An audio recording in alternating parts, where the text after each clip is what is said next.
February, we're celebrating Responsible Pet Owners Month.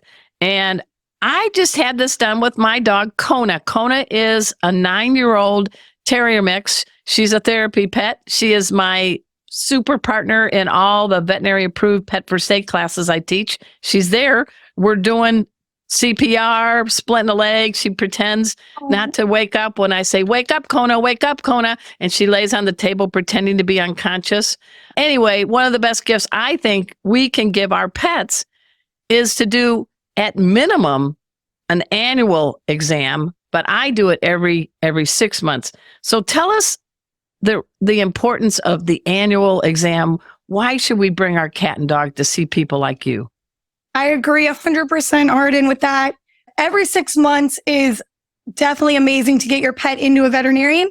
And every year is great too. If you get in every year, I'm happy with that. And the reason is you want a professional to feel your pet up and down from nose to tail, looking for certain things you wouldn't know, such as if their lymph nodes are enlarged, if they have bad dental disease. They might even notice a hot spot or even a ruptured anal gland. You might not look back at your dog's butt. Yeah, people don't do the tail lifting up and check under the hood much. And go and take a sniff by their butt.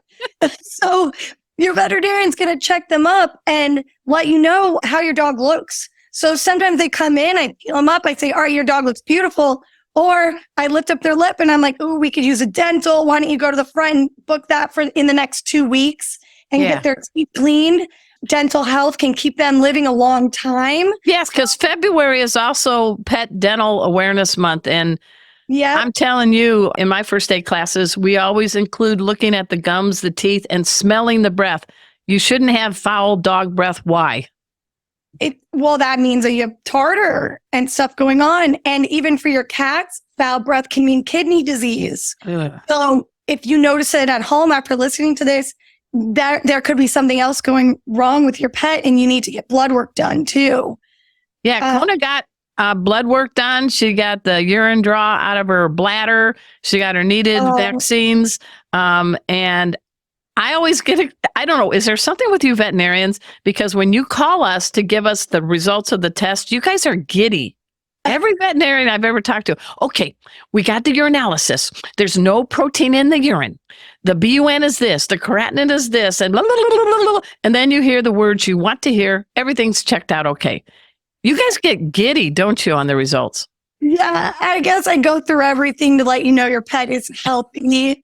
I mean, you would rather us be like that than quiet and saying, okay, we have an issue here that we need to address. And even when I was a young veterinarian, I got out of school at 25. I knew I wanted to be a vet. That was my passion.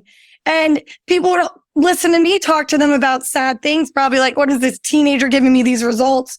But that's why you want to get in at least once a year. Good. And talk to your vet and see what they say, what's their professional opinion, and let them judge your pet because they're going to help your pet live the longest. That's right. I want to know what to do. And you do practice in South Florida. I'm in Dallas. So in South Florida, it's February and March.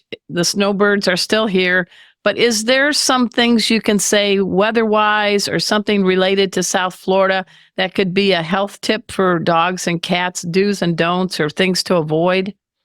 So South Florida, we are known for our heat and we're known for our bugs. And then that comes with a lot of spraying of fertilizers. Ooh. So be aware of that. We don't know exactly if they can cause cancer, or we do know they can cause itchy skin or some upset stomachs and vomiting. But living in South Florida, those are some things you want to look out for in the heat, making sure your pets aren't getting overheated or ever left outside. What's a tip that says the dog is getting too hot? What do you see in the dog? A lot of panting. They're uneasy. You want to make sure they come inside. Their tongue is hanging out. Their gums can even be bright red. So that's a color. And then along with our bugs, you have to make sure your pets are on flea and tick prevention. So you can get that at Pet Meds. You can get it shipped right to your front door. They have discounts all the time. So, I used to live in South Florida, and I swear they would try to call them palmetto bugs, but they're friggin' cockroaches. And you know what? So everything was in my refrigerator, sugar, everything. But the flea and tick is so important in the heartworm, right? Yes, heartworm. We see heartworm disease all the time. I just saw a German Shepherd the other day. Unfortunately, did pass away from it. So it's serious. It reminds us all we need to be giving them HeartGuard, or there's other products out there. Like 24 every month. Don't skip a month. Every month. Don't skip a month. If you do, it's not the end of the world. Just get them right back on it. Yeah, and I do know, like in our area, Kona and Emma get a heartworm, sort of a booster every 6 months or something. And then they get their topicals, preventatives for fleas and ticks. Now, maybe you can help me out. One time I lifted under the hood and Kona had a tapeworm coming out on a walk. It was not fun. And she's on flea and tick medicine. But I was told that it's good as a suit of armor on the pet. But if they swallow up an infected flea while grooming, what happens? They get a tapeworm. The tapeworms come from eating a flea.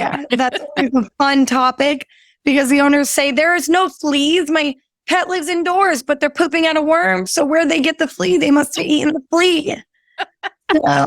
So it's an easy remedy, isn't it? Because I called my veterinarian and that afternoon we brought Kona in. Yes. Yeah. And then for vaccines, you want to make sure your pet is up to date on vaccines. Distemper, Parvo, Bordetella, and then of course your rabies, which is required by law. Right. You need How about kitty cats? And then cats, you need to get your feline distemper, feline leukemia, and rabies. So those are the 3 important ones for your cats. What about leptospirosis? I know that isn't a core vaccine, but what's your take on that? Yeah, I was going to talk about lepto and Lyme. Lepto, it's from pee, from rats. If you're living in New York on the East Coast, and now even in Florida, we're seeing it as they're building more construction. Everyone's getting closer together in Miami. You want to give them the lepto vaccine to keep them safe. We've seen a couple cases now. Okay. And that causes kidney disease. So yeah. And your parting message to everybody who is doggone lucky and having a marvelous opportunity because they have a cat, dog, or more in their life. From your standpoint, you are both a veterinarian and a pet parent. What's your parting message on how to celebrate February being Responsible Pet Owners Month and beyond? I think try to be as organized as possible with your pets and just making sure you're giving them their vaccines and their preventatives. If you're doing that part and going to your vet once a year, you're doing a fabulous job. Your pets are going to be happy. They're going to live a long time. And of course, keep their weight looking good. And do that walk. Yeah, and do the walk and love on them and trust your vet. Your vet's going to guide you. And if you feel like you're missing something, go in and make an appointment. Go chat with them. Good. And is there a favorite place? And do a shout out to all the dogs you have, your personal dogs. Name them right now. Go, boom. And where is a favorite place you like to go to a walk? I have Blue's my Dalmatian. Sophie's my standard poodle. Yarko is my Laponian herder. Thule is a herder. And Elsa and Sana. I am showing and breeding Laponian herders right now. It's a new breed in the USA. Right. So that is my project I've been working on. And it's really exciting to bring a new breed here. Where's a fun place you take one of your dogs for a walk in South Florida? Oh, I like to go to Murakami Park. It's a Japanese garden. In Delray? In Delray. Yeah. It's on the border of Boca and Delray. It's a great place. They have a big field. Leashes are recommended. But. Yeah. Hey, everybody. We just spoke with an amazing veterinarian. I love this gal, Dr. Lindsay Butzer. How do people follow you? They can search my name on the internet, Lindsay Butzer, and my YouTube channel will come up. Instagram is Lindsay Butzer DVM, TikTok, Dr._Lindsay Butzer. And I'd love to see all you guys there. I answer DMs, questions, and any pet concerns. You can also chat with me personally on PetMed's website. And that's petmeds.com? Yeah, petmeds.com. At the bottom, you'll see my little bubble, Vet Live, and you guys can chat with me there. Thanks so much for making our tails wag by watching this guest interview from Arden Moore's Four-Legged Life. Four-Legged Life. Make sure to subscribe so you're up to date with all of our Four-Legged Life content. Four-Legged Life. Four-Legged Life.